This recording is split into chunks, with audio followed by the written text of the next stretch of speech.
गुरुदेव जय गुरुदेव जय गुरुदेव प्रेम से बोलो प्रेम से बोलो सब मिल बोलो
અને આગવા સાહસમાં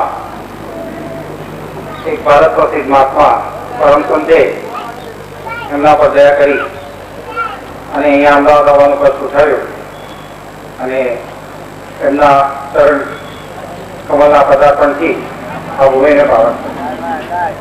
આ છોકરાઓ સ્વામીજીના જે કંઈ પ્રોગ્રામો કાર્યક્રમો હોય એમાં ભારતભરની અંદર જે ગુરુદેવના નામને ગુસ્સો કરવામાં रात दिन कर्म से लागेला.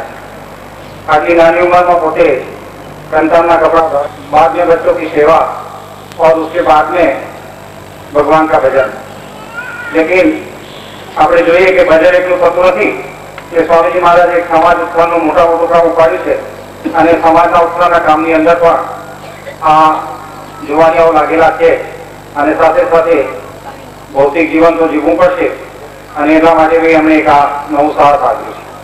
વેપારી બંધુઓ, ટ્રાન્સપોર્ટ ભગીરથ મનુભાઈ પટેલ, भाईलाल उमेश भाई पटेल, दिलीप मोहन भाई पटेल, અને જીતેન્દ્ર રસિકલાલ પટેલ, અને જે ભવનનું નિર્માણ કર્યું છે એ મણિભાઈ પટેલ ને સ્વામીજી.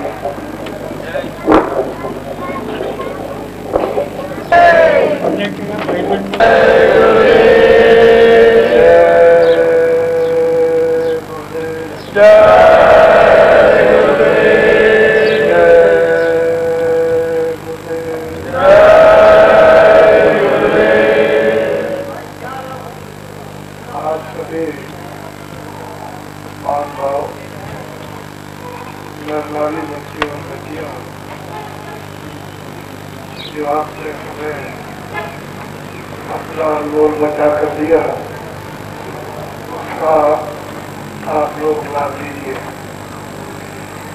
ये मानव जीवन बड़ा ही अद्भुत है. इस मनुष्य शरीर की प्राप्ति बार बार नहीं होती. परमात्मा ने इस मनुष्य शरीर को सभी अधिकार दे रखे, एक अच्छे और बुरे काम है. तो जो भी फकीर महात्मा साधु संत जो बातें लोगों को सुनाते हैं वो उनके हित की होती है और महात्मा तो सबका कल्याण चाहते हैं. बुद्धि से हम लोगों को एक एक बात महात्माओं की सुनना और मानना चाहिए, उसी में हमारा हित होगा. जब आप महात्माओं की बातों को नहीं मानेंगे तो आपका अनित हो जाएगा. जय गुरुदेव नाम कोई आदमी का नहीं है. मेरा नाम इस मकान का जो तुलसीदास है, आश्रम मथुरा में है, जहाँ आप जाया करते हैं मधुबन, उसी जगह आश्रम है. और जय गुरुदेव नाम उस परमात्मा का नाम सिद्ध किया जाता है, जगाया जाता है, पकाया जाता है. और सब लोगों को जब नाम दिया जाता है तो उसका आत्मिक लाभ होता है, भौतिक भी उसका लाभ होता है. लेकिन संसार के लोग जब महात्माओं से दूर रहते हैं, उनकी बातों को नहीं सुनते हैं तो उनमें भ्रांति, तरह तरह की विडंबना पैदा होती है. जब आपकी किताबों में लिखाई है कि विष्णु भगवान के 1000 नाम और परमात्मा के अनुपम नाम, तो आपको संदेह करने की क्या जरूरत है. महात्मा तो उसी चीज को आपको देंगे जिसमें आपका दुख और परलोक हो. तो मैं बड़ी मोटी और सरल और सीधी बातें आपको सुनाऊंगा, उसको ध्यान से मनुष्य शरीर के अनमोल है और इस शरीर की बात उसमें एक बार आपको ये अवसर दिया, ये मौका दिया कि मैं तुमको ये अनमोल मनुष्य शरीर देता हूँ और इसमें तुमको सभी अधिकार दे देता हूँ, चाहे अच्छे करना चाहे बुरे करना. ये सब हर मनुष्य का ये निर्भर है, चाहे वो कोई भी हो, किसी जात का हो, कोई पढ़ा लिखा हो, कोई अनपढ़ हो. ये दो अधिकार उसके पाप हो, अच्छे बुरे काम के आपको देते और बुद्धि आपको सोचने के लिए ये अपना काम ये बड़ा स्वामी रूप से सोचना चाहिए। लेकिन आप उस संसार की ये रोहानी माया तो देख रहे हो, ये माया नहीं, ये माया की छाया है। ये माया की छाया ये देखते ही देखते थोड़े हो आपको पता नहीं कहाँ चली जाती। तो माया की छाया माया नहीं, लेकिन हम अपना मन बुद्धि अपना चित्त अपनी आंखें अपने हाथ ये सब इसी में दिए रहते हैं। और मन शरीर वाला कौन है, वो तो निश्चित उसका समय बातों की पूंजी मिली है, उसको नाक से निकाल दो या मुंह से निकाल दो, गिनने की पूंजी निकाल दीजिए, बस सारी समय आपके पास है। तो आपने जो कुछ भी अभी तक मेहनत की वो बाहर की छाया को जमा करने के लिए, और ये मनुष्य शरीर क्या है, ये भी छाया। इसमें जो रहता है जीवात्मा, जो भगवान का अंश है, उसका बोध नहीं, उसका ज्ञान नहीं, उसी के लिए मनुष्य शरीर पंच भौतिक दिया गया है और बुद्धि दी गई है कि तुम अपनी आत्मा को इस मनुष्य शरीर में जगाओ, जो अंधकार में है, अज्ञान में है, उसको जगाओ कि अंधकार हट जाए और ज्ञान प्राप्त हो जाए। लेकिन हम इस छाया में लगे अपना समय को समाप्त कर लेते हैं। उसी समय पर आपको तो पता नहीं है कि मनुष्य शरीर एक किराए का मकान है। मकान मालिक ने तो थोड़ी देर के लिए दिया, ज्यादा देर के लिए दिया। कोई गरीब हो, कोई अमीर हो, कोई पढ़ा हो, कोई अनपढ़ हो, कोई भी हो, लेकिन तो समय तो उतना ही उसके लिए। तो जैसे ही समय पूरा हुआ, मकान मालिक ने अपने सिपाहियों को भेज दिया कि जब समय पूरा हो गया, ये कागज ले जाओ, मकान आज खाली करा। 1 मिनट के अंदर तो सिपाही आएंगे और उसको वो कागज दिखाएंगे और कहेंगे कि अभी इसी समय 1 मिनट के अंदर तैयार होकर मकान खाली कर। आप खड़े हो, हवाई जहाज में जाते हो, आप मतलब खाना खा रहे हो, आप सोते हो, कुछ भी करते हो, जिस समय हुक्म आ जाएगा उसी समय आपको ये मकान खाली करना। बात 1 मिनट के अंदर मन को, बुद्धि को, चित्त को, प्राणों को, जीवात्मा को इस शरीर से जो अनमोल है उससे निकालना है।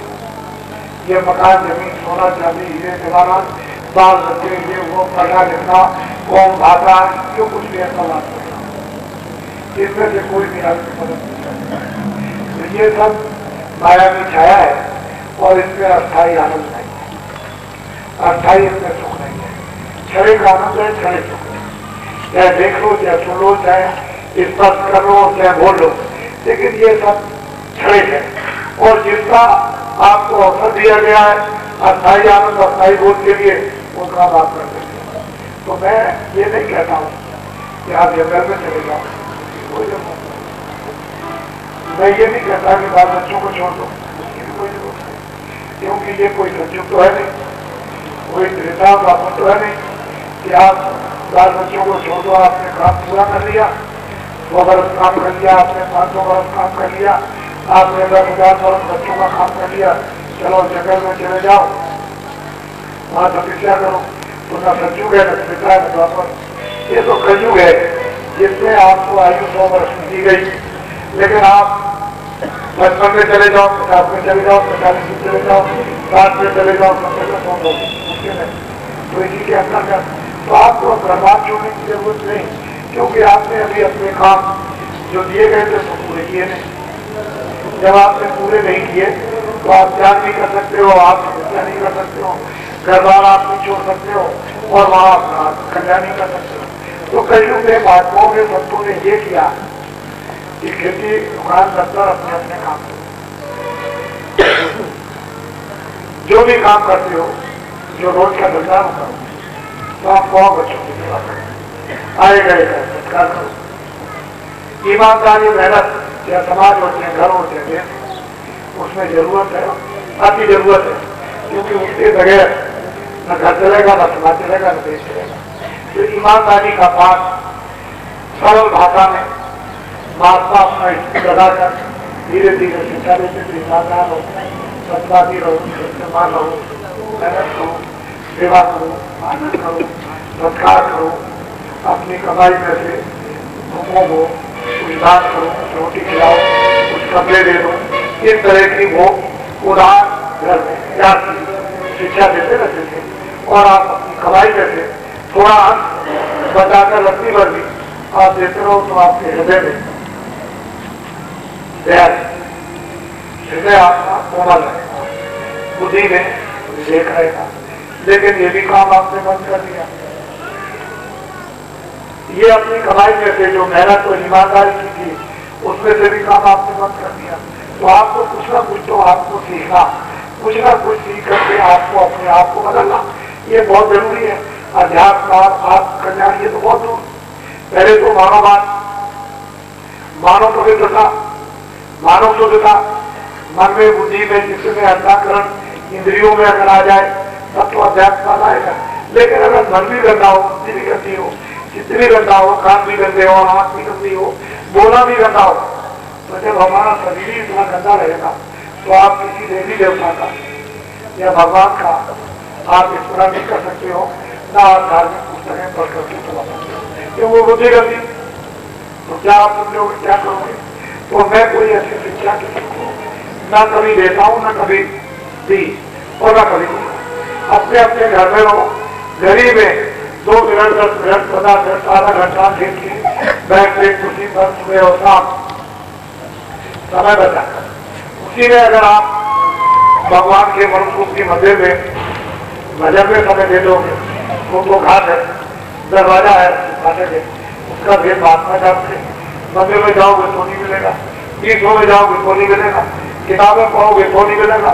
वो तो जीते जाते महात्मा मनुष्य मंदिर में वो दरवाजा बताते हैं ये यहाँ बैठकर इस तरह से तुम आत्मा से परमात्मा का चिंतन करो, तुम्हारा ये फाटक खुल जाए, दरवाजा तुम्हारा खुल जाए और तुम उस दरवाजे में प्रवेश हो जाओ जहाँ तुमको वाक्य अपनी आत्मा का बोझ, तुम्हारी दृष्टि खोले तुमको ज्ञान, तुम्हारी दृष्टि खोले तुमको रुचि करे, तुमको होश आ जाए, तुमको शक्ति मिल जाए, तुमको आनंद मिल जाए। लेकिन जब दरवाजा नहीं मिलेगा तो किताबें तो नहीं बताती। किताबों में तो ये लिखा है कि भाई तुम जाना पड़ेगा तुमको जिनके पास जो दरवाजा चाहते, जिनका दरवाजा खुला, जो अपना बोध जो परमात्मा को पा चुके उनके पास जाओ। तो वो कलयुग में जो पहले की क्रिया थी, कलयुग त्रेता द्वापर की होता बोध, अब तो कलयुग में कलयुग का पूरा और सरल साधा आसान होना चाहिए, जैसे स्त्री पुरुष बच्चे सभी लोग आसानी से खाते हैं। अब कलयुग में विशेष बातें ये जो मानव धन के लिए बताई गई कि मन और बुद्धि और चित्त ये 3 चीजें माया भी ये छाया में बची हुई है। इन्हीं को समय समय पर थोड़ा सा रोक रोक कर महात्माओं के शब्दों से इसको और इस तरह से दरवाजे पर इसको घेर के बैठा कर जब ये मन बुद्धि से तो दरवाजे पर बैठ जाए, जो मनुष्यों की मंदिर में दरवाजा है जहाँ जीवात्मा बैठी हुई है उसका अगर ये तीनों साथ दे तो जीवात्मा जाग जाए और सरल आसानी से सुरक्षा से मनुष्य रूपी मंदिर में यह गृहस्थ आश्रम में ये 60-70 वर्ष की अंतर्गत किसी में आत्म कल्याण हो सकता है। अब ये मनुष्य मंदिर है, उसने खाली करा दिया, इसको उठा के उसने जलवा दिया, इसको उठा करके उसने गड़वा दिया, तो ये छाया धीरे धीरे गई। अब इसका तो ना पता ना निशान हो गया।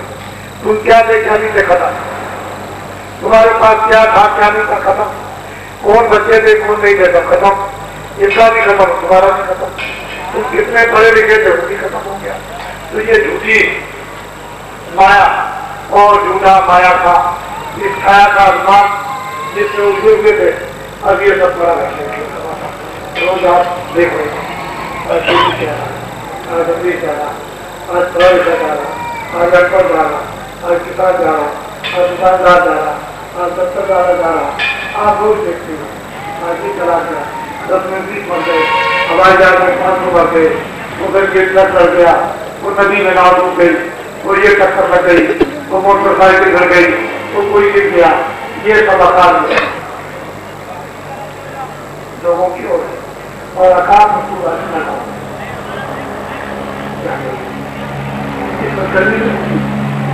संस्कृति का प्रकाश कोई रास्ता ही नहीं संस्कृति का तय किया। तो संस्कृति का जो आत्म कल्याण कहते हैं तो 84 वर्षों में ये सब लेकर चले जाते हैं और मनुष्य जीवन फिर ये दिखा है। आपकी बात नहीं किया तो आप ये भी कहता हूँ कि माया की छाया कहाँ खत्म, ये भी छाया है, इस छाया से इस छाया में काम, इस छाया से इस छाया को लाभ पहुँचाने। जब तक इस जीवात्मा रहती है तो ये गुजर छाया है और ये मनो शरीर इसके अंदर जीवात्मा ये चेतन, जब वो चेतन छाया इसमें जीवात्मा बैठी है उसके कारण ये छाया चेतन है। लेकिन जब ये निकाल दी जाती जब जमीन पर गिर जाएगी, ना हाथ ना कान ना मुख ना हाथ ना पैर, कोई भी काम नहीं करेंगे देखने सुनने और बोलेगा, तो ये भी छाया है। लेकिन चेतनता के कारण ये छाया चेतन हालत होती है। तो ये से जल छाया से उस चेतनता का काम ले लिया जाए और इससे अपना उत्थान कल्याण भवसागर नदी के साथ अपने को हो जाना चाहिए। लेकिन हम अपने जीवन काल में इतने उलझे रहते हैं और इसको समझते हैं यही सब सुख है, लेकिन सब सुख नहीं है। ये सबके हड्डी तोड़ती है, जिसको दिया उसकी भी हड्डी तोड़ेगी, जिसके पास नहीं उसकी भी हड्डी तोड़ेगी और देखकर कि जिसका चला जाएगा उसकी भी हड्डी तोड़ेगी। ये आपको छाया बैठने नहीं देगी, विलाप कराएगी और रुलाएगी और चिंता में और शोक में डूब जाओगे। कितने जागीरदार, कितने जिम्मेदार, कितने राजे, कितने शेर साहूकार, कितने धनी मानी, कितने पढ़े लिखे इस चक्का में डूबे हुए आपने देखा। दिख रहा है मकान, हम एक मकान में रहते, हमने रहकर अपना काम कर लिया। बस असली काम ये है कि हमने काम कर लिया, आपने काम नहीं किया, आप इसमें उलझे रहे हैं।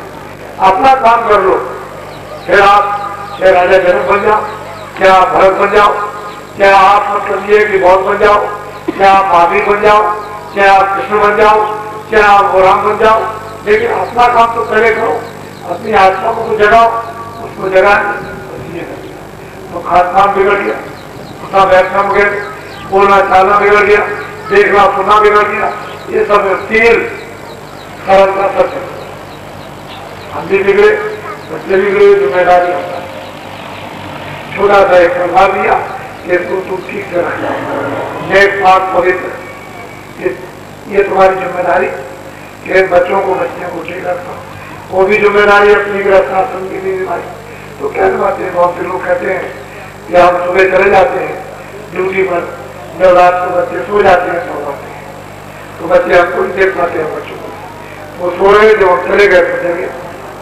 तो ये जिंदगी है, क्या बच्चा बनेगा क्या बच्ची बनेगी। तो इस तरह पहले हमारे सामने लोग दुकान ऐसे नहीं चलते, अपना उठे, स्नान किया, पूजा पाठ किया, कोई किताब पढ़ी, कोई रामायण पढ़ी, कोई गीता पढ़ी, कोई भागवत पढ़ी, कोई सुमन किया, मालिक का किसी का भी, किसी देवता का भी सुमन किया।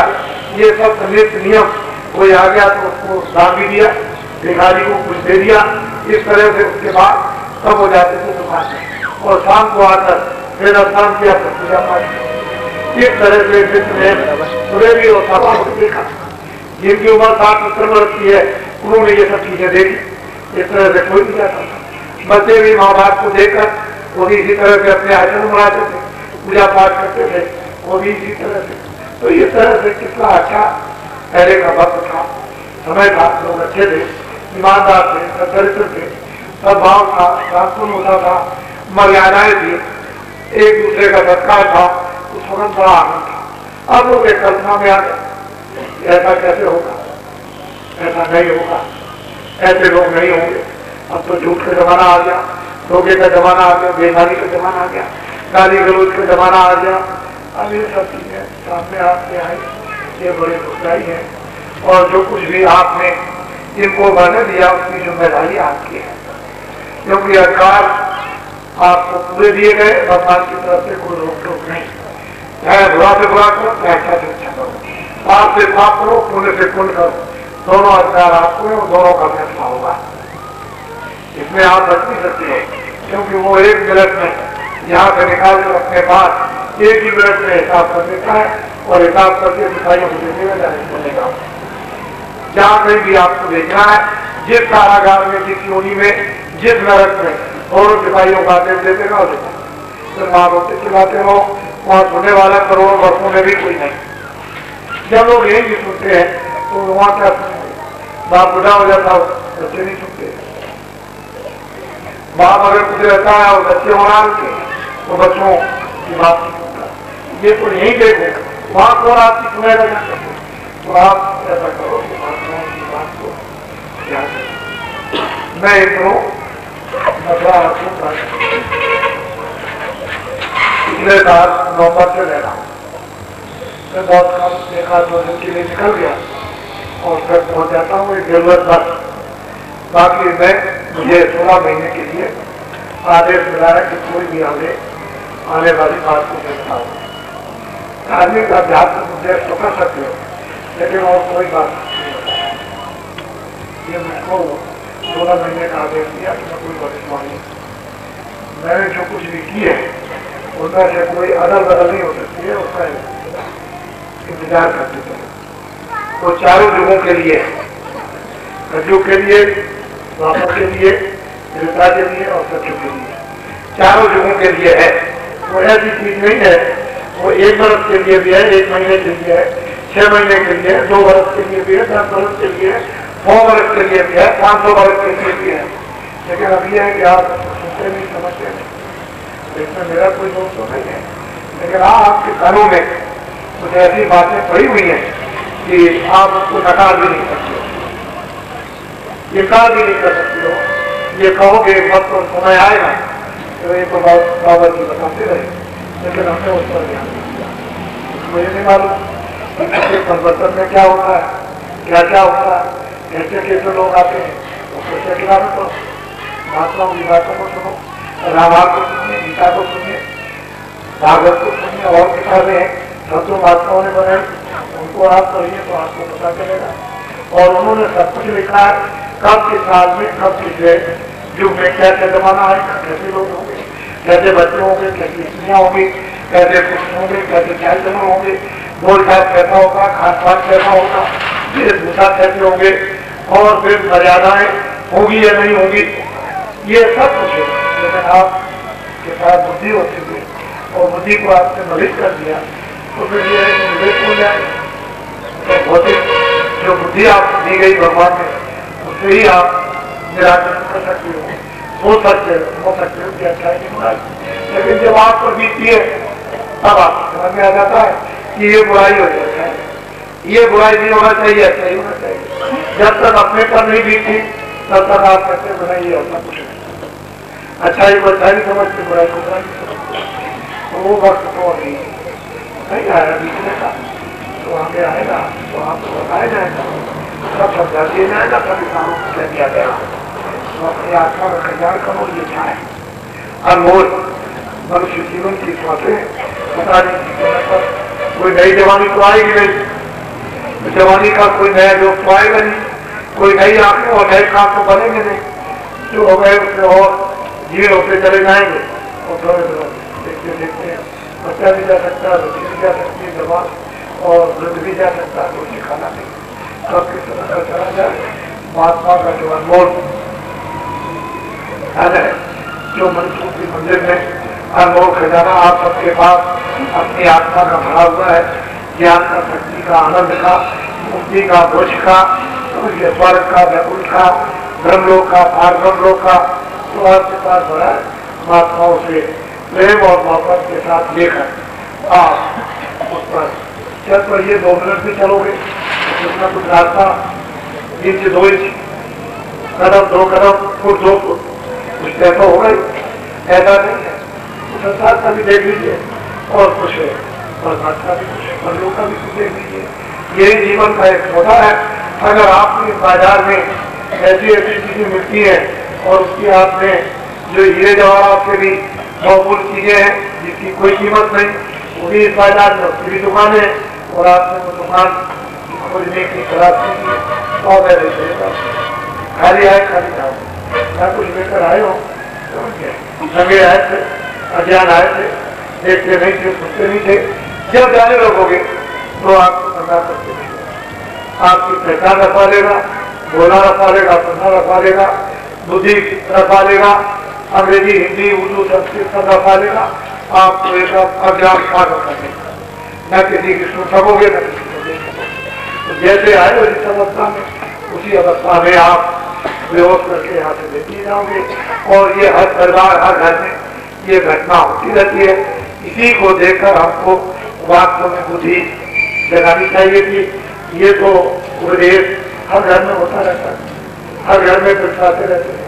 तुम उनके लिए विलाप करते हो, मुसीबत खिलाते हो, मेरा बच्चा था, मेरी स्त्री थी, मेरा भाई था, मेरा दोस्त था, अगर इसी को देखो तो चला गया, कहाँ गया, और कुछ लेकर गया कि नहीं गया। और यही जो लेकर जाने वाला था उसको ये पड़ा, जिससे जिसका संबंध था वो ये पड़ा, और वो सामान भी ये पड़ा। इसमें कौन था उसका आपको पता नहीं कहाँ गया, ना उसको मालूम ना आपको मालूम। तो ये सब चीजें आप धीरे धीरे महात्माओं के उस सदुपदेश द्वारा सुनते रहते तो अपने जीवन में आप चलते चलाते प्राप्त कर लेते। और किताबें बहुत बड़ी, आप मंदिरों में बहुत गए, तीर्थों में बहुत गए, बहुत आपने व्रत देखे, बहुत देवतों को सौ देखे, आपने बहुत से तीन त्योहार देखे, लेकिन यह है कि मनुष्य जीवन का आचरण जो सही करा उन सभी से विश्वास आता है। और फिर ज्यादा हमारी यह आ गई कि तीन त्योहार समाप्ति करके मनाए जाते, नशा करके मनाए जाते। ये कैसा तीन त्योहार, वो तो नशे में थे, वो स्वयं नशे में थे, उनके पास तो ऐसा नशा था, एक दफे पी लेते उतारता नहीं, एक दफे पी लेते तो रात पर ठोकर मार देते, नदी पर ठोकर मार देते। तो ऐसा उनके पास नशा था, उसको तो किया नहीं। ये शराब वराब पीकर पागल हो गए, गाली गलौज करते हो, बुरी बातें करते हो, और इससे त्योहार मनाते हो। इसके लाभ क्या होगा? लौकिक लाभ, न सामाजिक, न पारलौकिक लाभ, न आत्मिक लाभ। तो सभी को आपने कह दिया, ठीक है, आपका दर्शन हो गया है। और फिर जब कभी मैं आऊँगा तो आपको जब सूचना दी जाए कि बाबा जी आए, आप लोग आइए अपने बाल बच्चों को, तो मैं आपको अनमोल चीज दूंगा। उस अनमोल चीज को जो पैसे लेकर के नहीं मिलती है, तो अनमोल चीज लेकर के आप अपने घर में गृहस्थ आश्रम में रह करके ही थोड़ी बहुत आप उसकी 10-15 मिनट कमाई। क्योंकि जब आप उन सब चीजों के लिए इतनी मेहनत करते हो तो अपनी आत्मा के लिए अपनी कमाई उस धन के लिए कर लो जो बात हमारा आत्मा की रक्षा हो। जन्म मरण की पीड़ा से बचा ले, नरकों चौरासी से बचा ले, और वही धन जो 2 मिनट 10 मिनट की कमाई करोगे वो प्राप्त होगा, वो मुक्ति भी दे देगा, मरने के पहले दे देगा। मरने के बाद ना आपने स्वर्ग, जब जिंदा नहीं देखा तो मरने के बाद क्या देखा। जिन महापुरुषों ने महात्माओं ने जिंदा में प्राप्त किया, वो जिंदा के प्राप्त करा। जब जिंदा में देखते हैं तो मरने की बात क्या, तो जिंदा ही आपसे जाते स्वर्ग में या मुक्ति में या मोक्ष में। और जिंदा नहीं इन्होंने किया, मरने के बाद क्या देखें और क्या मरने के बाद पाएंगे। तो महात्मा जिंदा की बात करते हैं, मरने की बात। शरीर छोड़ने के बाद आप क्या करते, जब ये शरीर रहते हुए नहीं कुछ कर सके, उस जीवात्मा को बोध न दे सके, उसको आनंद न दे सकते, उसको शक्ति न दे सके, तो मरने के बाद आपको अनुभव की दी जाएगी और आप लोग उसका सत्ता लीजिए।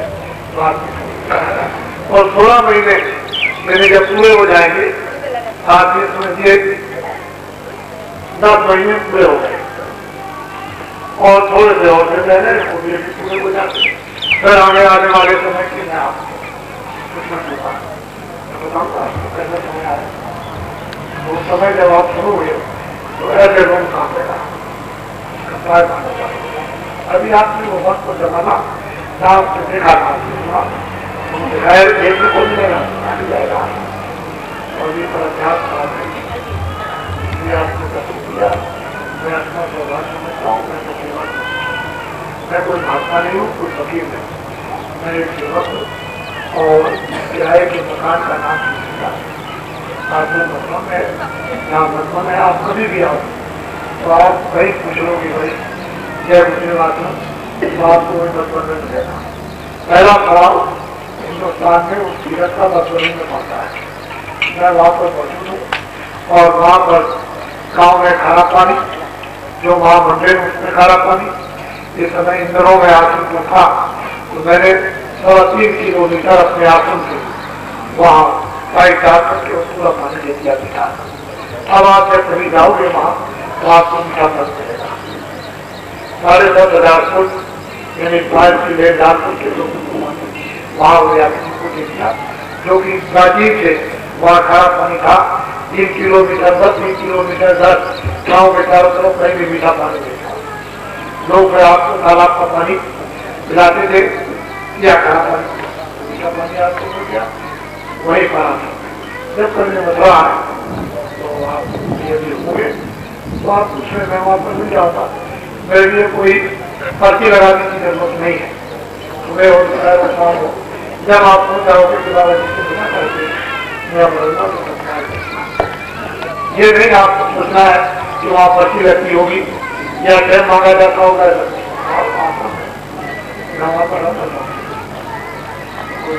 ये बहुत बड़ा अस्पताल वहीं पर शायद मतलब है कि प्रसाद वगैरह तो किसी को दिखाई रखने के पहले को दिखाई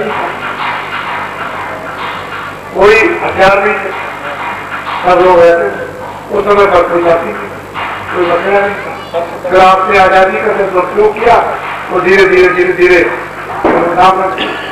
हमारा ये काम तुम्हारा, ये काम तुम्हारा, तो वो तो फिर आपने उसको भी गिरा दिया।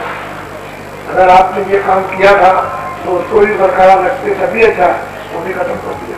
तो हमारी तरफ से हम बुरे आदमियों से खड़ा करते हैं, आदमी से खड़ा करते हैं, उसकी सोबत अभ्यास से अलग हो जाओ। उनके बुरे आचरण है बस यही करना, वो अपने आचरण को ठीक कर ले, उसके साथ आचरण खराब हो जाओ, सलग नहीं तुम बिगड़ जाओगे, तुम्हारे बच्चे जाओगे।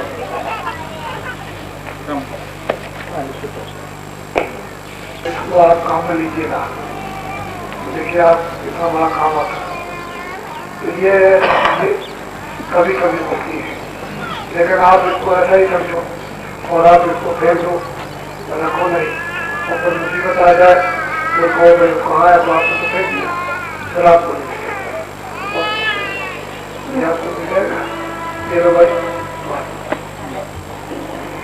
जय